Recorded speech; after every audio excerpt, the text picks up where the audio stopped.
June 2026 ಮಾಸ ಭವಿಷ್ಯ ವೃಷಭ ರಾಶಿಯವರಿಗೆ ಉತ್ತಮವಾಗಿರ್ತಕ್ಕಂತಹ ಒಂದು ದಿನಮಾನಗಳನ್ನು ಕೊಡುತ್ತಾ ಯಾವ ರೀತಿಯಂತಹ ಶುಭ ಬಲಗಳಿದಾವೆ ಅನ್ನುವಂತಹ ವಿಚಾರಗಳನ್ನು ನೋಡ್ತಾ ಇದ್ದೇವೆ. ಆತ್ಮೀಯರೇ, ನಮ್ಮ ಕಾರ್ಯಕ್ರಮಕ್ಕೆ ತಮ್ಮೆಲ್ಲರಿಗೂ ಕೂಡ ಆತ್ಮೀಯವಾದಂತಹ ಸ್ವಾಗತವನ್ನು ಹೇಳ್ತಾ ಇದ್ದೇನೆ.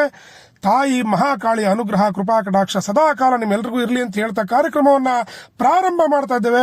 ನೋಡಿ, ಜೂನ್ 2026 ವೃಷಭ ರಾಶಿಯವರಿಗೆ ಉತ್ತಮವಾಗಿರ್ತಕ್ಕಂಥ ಹಣದ ಬೆಳವಣಿಗೆ, ಹೊಸ ಅವಕಾಶಗಳು ಮತ್ತು ಸಂತೋಷದ ಸುದ್ದಿಗಳನ್ನು ತರಬಹುದಾ ಅಥವಾ ಒಂದು ಸಣ್ಣ ನಿರ್ಧಾರ ನಿಮ್ಮ ಭವಿಷ್ಯವನ್ನೇ ಬದಲಾಯಿಸಬಹುದಾ ಅನ್ನುವಂತಹ ಒಂದು ವಿಚಾರವನ್ನ ನಾನು ನಿಮಗೆ ತಿಳಿಸ್ಕೊಡ್ತಾ ಇದ್ದೇನೆ. ಆದ್ಮೇಲೆ ಕಾರ್ಯಕ್ರಮವನ್ನ ಕೊನೆಯವರೆಗೂ ತಪ್ಪದೆ ನೋಡಿ ಕೇಳಿಸ್ಕೊಳ್ಳಿ ಅಂತ ಹೇಳ್ತಾ ಇದ್ದೇನೆ. ಜೂನ್ ತಿಂಗಳಲ್ಲಿ ನಿಮಗೆ ಸ್ಥಿರತೆ ಮತ್ತು ಆತ್ಮವಿಶ್ವಾಸ ಹೆಚ್ಚಾಗುವಂತಹ ಸಾಧ್ಯತೆ ಇರತಕ್ಕಂತಹದ್ದು. ಬಹಳ ದಿನಗಳಿಂದ ನಿಧಾನವಾಗಿದ್ದಂತಹ ಕೆಲಸಗಳು ಮುಂದೆ ಸಾಗಬಹುದಾಗಿರ್ತಕ್ಕಂತಹದ್ದು. ಉದ್ಯೋಗದಲ್ಲಿರ್ತಕ್ಕಂಥವ್ರಿಗೆ ಹೊಸ ಜವಾಬ್ದಾರಿ ಅಥವಾ ಹೊಸ ಅವಕಾಶ ಸಿಗಬಹುದಾಗಿರ್ತಕ್ಕಂತಹದ್ದು. ನಿಮ್ಮ ಪರಿಶ್ರಮಕ್ಕೆ ಮೆಚ್ಚುಗೆ ಸಿಗುವಂತಹ ಒಂದು ಯೋಗ ಇರತಕ್ಕಂತಹದ್ದು. ಇದನ್ನ ಬಹಳ ಚೆನ್ನಾಗಿ ತಿಳ್ಕೊಳ್ಳಿ. ಖಾಸಗಿ ಕ್ಷೇತ್ರದಲ್ಲಿ ಕೆಲಸ ಮಾಡತಕ್ಕಂಥವ್ರಿಗೆ ಹೊಸ ಯೋಜನೆಗಳು ಬರಬಹುದಾಗಿರ್ತಕ್ಕಂತಹದ್ದು. ಸರ್ಕಾರಿ ಪರೀಕ್ಷೆ ಅಥವಾ ಸಂದರ್ಶನಕ್ಕೆ ತಯಾರಿ ಮಾಡ್ತಾ ಇರತಕ್ಕಂಥವ್ರಿಗೆ ಒಳ್ಳೆಯ ಸಮಯವಾಗಬಹುದಾಗಿರ್ತಕ್ಕಂತಹದ್ದು. ಇನ್ನು ವ್ಯಾಪಾರಿಗಳಿಗೆ ಜೂನ್ ತಿಂಗಳಲ್ಲೂ ಲಾಭದ ಸೂಚನೆ ಸಿಗಬಹುದಾಗಿರ್ತಕ್ಕಂತಹದ್ದು. ಹೊಸ ಗ್ರಾಹಕರು, ಹೊಸ ಒಪ್ಪಂದಗಳು ಅಥವಾ ಹೊಸ ಆದಾಯದ ಮಾರ್ಗಗಳು ತೆರೆದುಕೊಳ್ಳತಕ್ಕಂತಹದ್ದು ಉತ್ತಮವಾಗಿರ್ತಕ್ಕಂಥ ದಿನಮಾನಗಳು ಅಂತಾನೆ ಹೇಳ್ಬೋದು. ಹಣದ ಹರಿವು ನಿಧಾನವಾಗಿ ಉತ್ತಮವಾಗಿ ಬರ್ತಕ್ಕಂತಹದ್ದು. ಹಳೆಯ ಹಣ ಮರಳಿ ಬರುವಂತಹ ಸಾಧ್ಯತೆ ಇರತಕ್ಕಂತಹದ್ದು. ಆದರೆ ಅನಗತ್ಯ ಖರ್ಚು ಮತ್ತು ಭಾವನಾತ್ಮಕ ಖರೀದಿ ಇದೆಲ್ಲವನ್ನು ಕೂಡ ಸ್ವಲ್ಪ ಕಡಿಮೆ ಮಾಡಿದ್ರೆ ಬಹಳಷ್ಟು ಉತ್ತಮ ಆಗ್ತಕ್ಕಂಥದ್ದು. ಹೂಡಿಕೆ ಮಾಡತಕ್ಕಂಥವ್ರಿಗೆ ಆತುರದ ನಿರ್ಧಾರಗಳನ್ನು ತೆಗೆದುಕೊಳ್ಬೇಡಿ ಅನ್ನುವಂತಹ ಒಂದು ವಿಷಯವನ್ನು ಹೇಳ್ತಾ ಇದ್ದೇನೆ. ಇನ್ನ ಕುಟುಂಬದ ವಿಚಾರದಲ್ಲಿ ಹೇಳ್ಬೇಕಂತಂದ್ರೆ ಕುಟುಂಬದಲ್ಲಿ ಸಂತೋಷದ ವಾತಾವರಣವನ್ನು ಕಾಣಬಹುದಾಗಿರ್ತಕ್ಕಂತಹದ್ದು. ಹಿರಿಯರ ಸಲಹೆ ನಿಮಗೆ ಉಪಯೋಗವಾಗಬಹುದಾಗಿರ್ತಕ್ಕಂಥದ್ದು. ಹಾಗಾಗಿ ಹಿರಿಯರ ಸಲಹೆಗಳನ್ನು ತೆಗೆದುಕೊಳ್ತಕ್ಕಂಥ ಒಂದು ಕಾರ್ಯವನ್ನು ಮಾಡಿ. ಅವಿವಾಹಿತರಿಗೆ ಹೊಸ ಪರಿಚಯ ಅಥವಾ ಹೊಸ ಸಂಬಂಧದ ಮಾತುಕತೆ ನಡೆಯುವಂತಹ ಸಾಧ್ಯತೆ ಈ ಒಂದು ತಿಂಗಳಲ್ಲಿ ಇರತಕ್ಕಂತಹದ್ದು. ಇನ್ನು ದಾಂಪತ್ಯ ಜೀವನದಲ್ಲಿ ಮಾತಿನ ಮೃದುತ್ವ ಉತ್ತಮ ಫಲ ಕೊಡ್ತಕ್ಕಂತಹದ್ದು. ತುಂಬಾ ಕಠೋರವಾಗಿ ಮಾತನಾಡ್ಲಿಕ್ಕೆ ಹೋಗಬೇಡಿ. ಇದರಿಂದ ಬಹಳಷ್ಟು ಎಚ್ಚರಿಕೆಯಿಂದ ಇರಿ.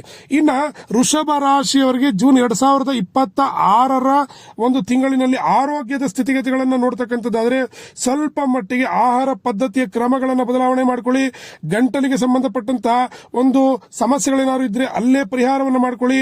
ನಿದ್ರೆ ಮತ್ತು ದೇಹದ ಆಯಾಸದ ಕಡೆ ಸ್ವಲ್ಪ ಗಮನವನ್ನ ಕೊಡ್ತಕ್ಕಂಥದ್ರಿಂದ ಬಹಳಷ್ಟು ಉತ್ತಮ ಆಗ್ತಕ್ಕಂಥದ್ದು. ಸಮಯಕ್ಕೆ ತಕ್ಕಂತೆ ಊಟವನ್ನು ಮಾಡಿ ವಿಶ್ರಾಂತಿಯನ್ನ ತೆಗೆದುಕೊಳ್ಳತಕ್ಕಂಥದ್ರಿಂದ ಬಹಳ ಅನುಕೂಲ ಆಗ್ತಕ್ಕಂಥದ್ದು.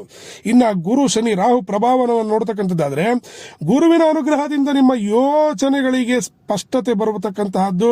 ಶನಿ ಪರಿಶ್ರಮವನ್ನು ಹೆಚ್ಚಿಸಬಹುದಾಗಿರ್ತಕ್ಕಂಥದ್ದು. ಆದರೆ ಅದಕ್ಕೆ ತಕ್ಕಂತ ಫಲವನ್ನು ಕೂಡ ನಿರೀಕ್ಷೆ ಮಾಡಬಹುದು ಅನ್ನತಕ್ಕಂತಹದ್ದು ಸತ್ಯ. ಆತ್ಮೇಲೆ ರಾಹುವಿನ ಪ್ರಭಾವದಿಂದ ಯಾರ ಮೇಲೂ ಅತಿಯಾದಂತಹ ನಂಬಿಕೆಯನ್ನ ಇಡ್ಲಿಕ್ಕೆ ಹೋಗಬೇಡಿ.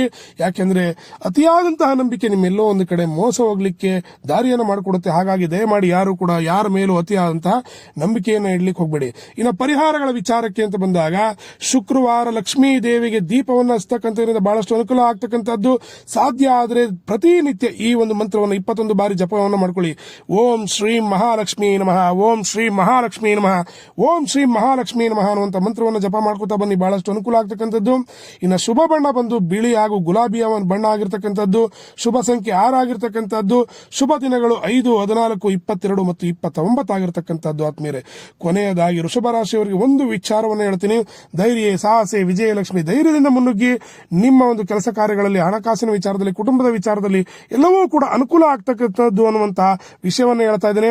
ತಾಯಿ ಮಹಾಲಕ್ಷ್ಮಿ ಅನುಗ್ರಹ ಕೃಪಾ ಕಟಾಕ್ಷ ನಿಮ್ಮೆಲ್ಲರಿಗೂ ಇರಲಿ ಅಂತ ಹೇಳ್ತಾ ಒಳ್ಳೇದಾಗ್ಲಿ. ಆತ್ಮೀಯರೇ, ಈ ಒಂದು ಕಾರ್ಯಕ್ರಮವನ್ನು ನೋಡ್ತಾ ಇರತಕ್ಕಂಥವ್ರು ಮಹಾಲಕ್ಷ್ಮಿ ನಮಃ ಅನ್ನುವಂತಹ ಒಂದು ಮಂತ್ರವನ್ನ ಕಮೆಂಟ್ ಅನ್ನ ಮಾಡಿ ತಮ್ಮೆಲ್ಲರಿಗೂ ಕೂಡ ಒಳ್ಳೆಯದಾಗ್ಲಿ.